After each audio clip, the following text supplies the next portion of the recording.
Now please welcome the Director of the International Relations Council, Mr. Faith Abiodun.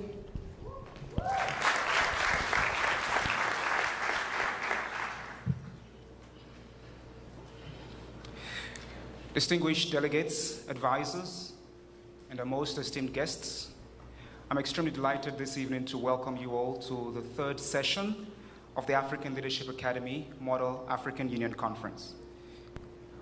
All of you have traveled very, very far over many highways and many oceans, and for some of you across multiple time zones to be here tonight. And some of you have come from places as far away as California in the United States, and for some of you as close by as the Quad in African Leadership Academy. And you've all come here for one reason. You truly believe in the potential of young people to work actively towards creating visible change on this continent. And for that, I salute your courage, I salute your resilience, and your spirit of adventurism.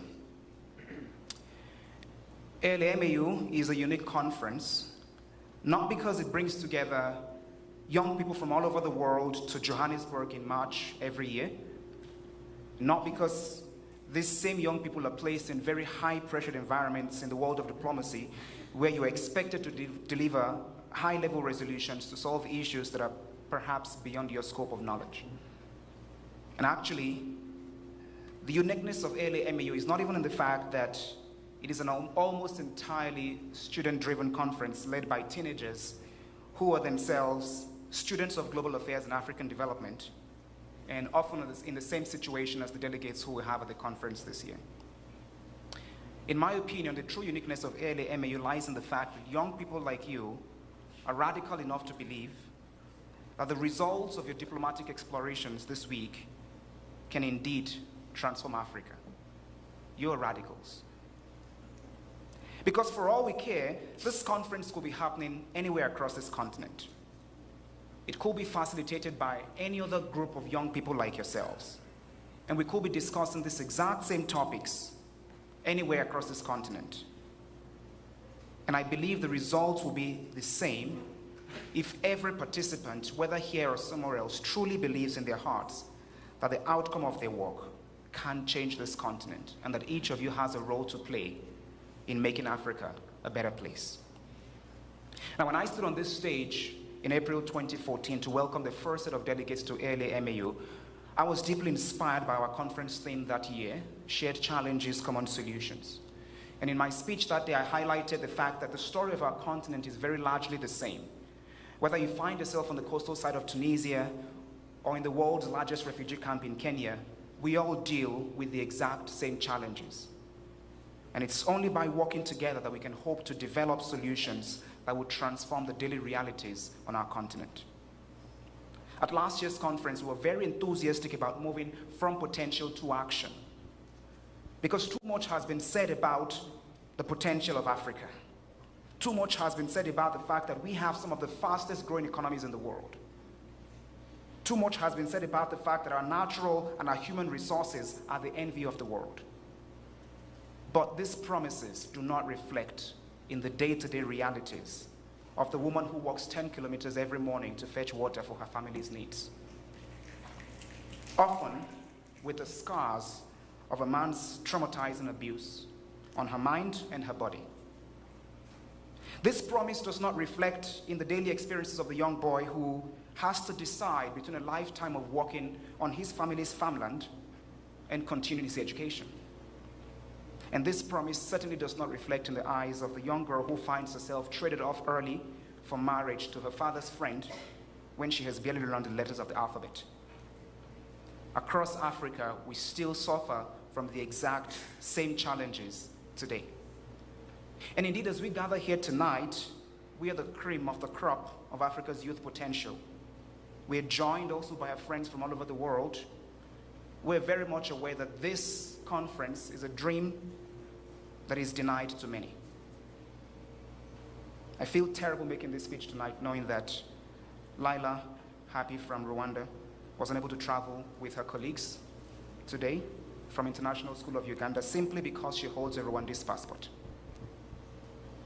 I feel deeply gutted to know that our delegation from the Vail College in Ibadan, Nigeria could not make it here tonight. They were denied boarding their flight last night because they were suspected of child trafficking,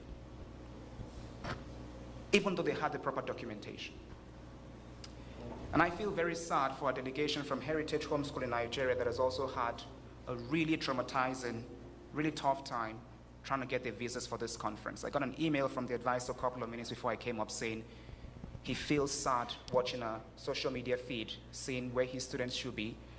And he sent another email yesterday saying that this will be one of the biggest misses of his life, and he doesn't know how to explain to his students that they won't come to South Africa this week.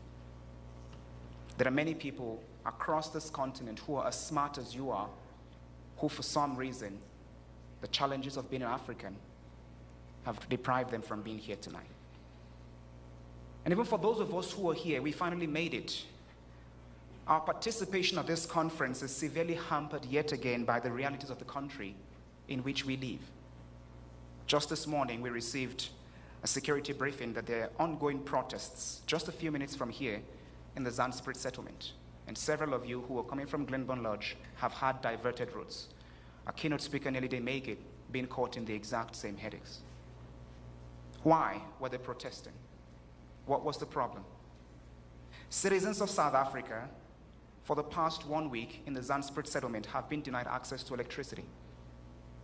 For some of you, coming from different parts of Africa, that's commonplace. No light, what's the problem? Not so in South Africa. And the social unrest that is going on as we speak tonight is another very keen reminder of the fact that there can be no security without development, and there can be no development without security. And if these issues, the same ones that we seek to discuss at this conference, among many others, addressing the ideologies that give birth to terrorism on this continent, working to ensure equal representation for men and women in politics and governance across Africa, ensuring that we develop stable governmental structures to prevent the kind of recurrent violence that has come to characterize us in Africa. If these issues do not burn at your heart, if they don't make you want to drive yourself, to dedicate yourself so hard to ensure that we work together to transform Africa, if these things do not tug at your heart right now, my hope is that the passionate debates that you will engage in over the course of the next couple of days will convince you that Africa really needs you. And we can't wait any longer for your generation to begin to take leadership. We really need you. And we need a new brand of leadership that is grounded in values, that is empowered by innovation, and united by a common sense of what is possible. And for our friends who have joined us from across the world, citizens of Finland, of Bangladesh, of Korea, of India, the United States, China, Italy, and other nationalities that are represented here tonight. You might not see your immediate future here on the continent. And you might be wondering why exactly you need to commit yourselves to the cause of developing Africa. It is precisely because Africa will never develop in a vacuum. And the challenges that originate in the deserts of Libya might somehow find their way to Europe. And the pirates who operate off the coast of Somalia might be impounding an American vessel. And the refugees from Eritrea might become the next big challenge for all of Europe.